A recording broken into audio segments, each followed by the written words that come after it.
So disregarding what's been mentioned so far, somehow being religious makes someone a more moral person than an atheist. But you're the one that says there's no God, there's no right, there's no wrong. What the religious relentlessly miss is they think violence is a moral choice related to one's belief in God. However, what we find is people's violence is the result of child abuse. It's not a choice. Furthermore, the market social system is based on violence, two parties both attempting to gain the better end of the deal. The idea that believing in God will make you more moral is equally as ridiculous as believing forms of punishment, such as jail, will correct violent behaviour. The only appropriate attitude for man to have about the big questions is not the arrogant certitude that is the hallmark of religion, but doubt. Doubt is humble, and that is what man needs to be, considering that human history is just a litany of getting shit dead wrong. This is why rational people, anti-religionists, must end their timidity and come out of the closet and assert themselves. And those who consider themselves only moderately religious really need to look at the mirror and realize that the solace and comfort that religion brings you actually comes at a terrible price.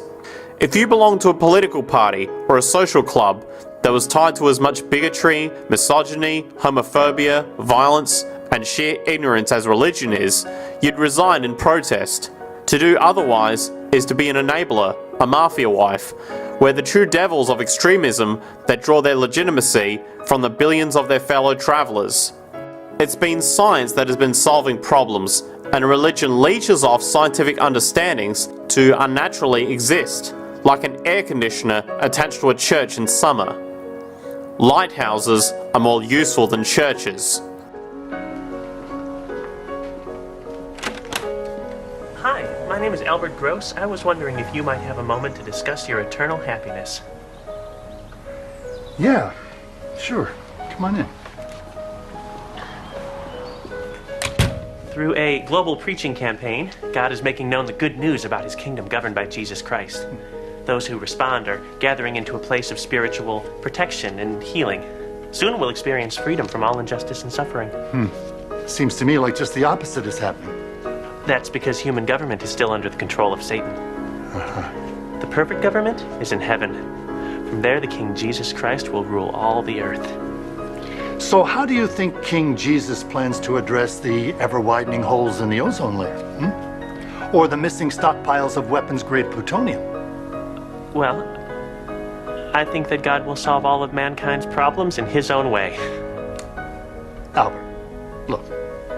This is an enormously complex world we live in, and its problems are multiplying every day. Now, we're not going to solve those problems by going door to door and asking people to get down on their knees and pray to the sky. Shouldn't a bright young man like you be doing something constructive? I'm going to write down a couple of websites for you to check out that will hopefully enlighten you a little bit. On the subject of the existence of religious prophets, such as Christianity's Jesus, Islam's Muhammad, they may have existed in some way in history. However, religious people will think that gives them a foot in the door regarding their logical offences.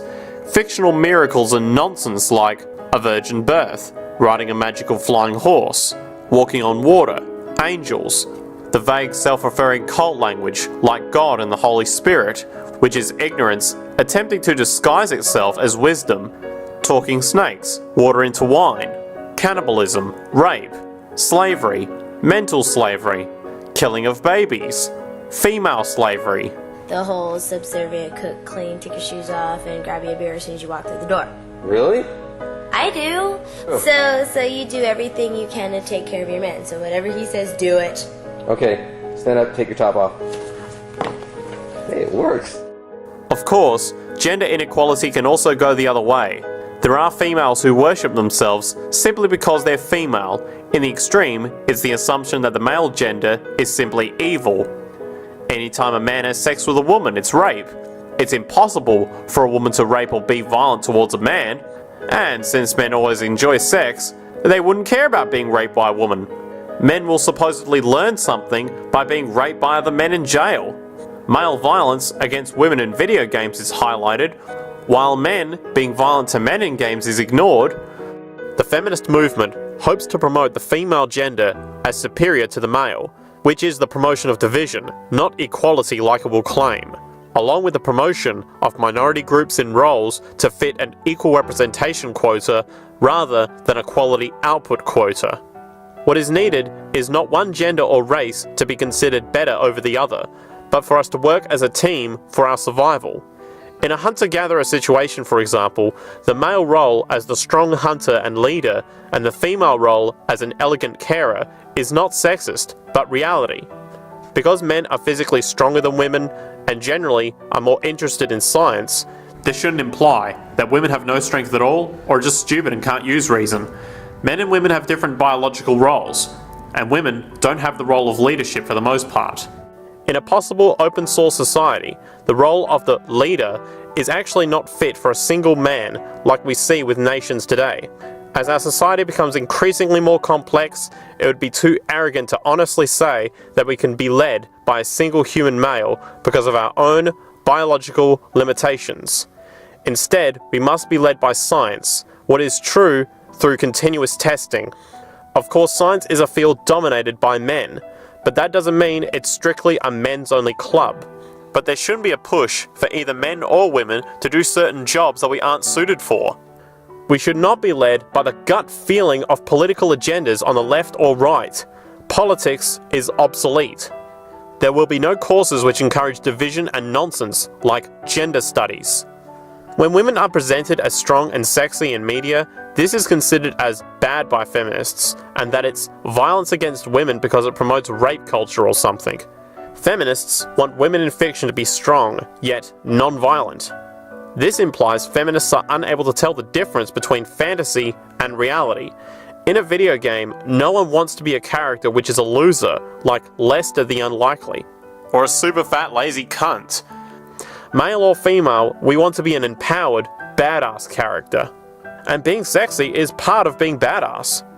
So, the feminist demand of a strong female character, yet non-sexualized, is impossible because humans are sexual. This non-sexualized goal is similar to the Anti-Sex Party in 1984, and the Lecture also in 1984, where the orgasm is hoped to be removed from the human being. Insanity beyond measure. Video games are about recreational problem solving. Political agendas are not compatible with it. So this campaign against video games is a campaign against problem solving in general. When women are empowered, they're being suppressed by the thought of equality. The overall result of all of this is the price of a woman is increased dramatically, which leaves me with a real doll as a companion.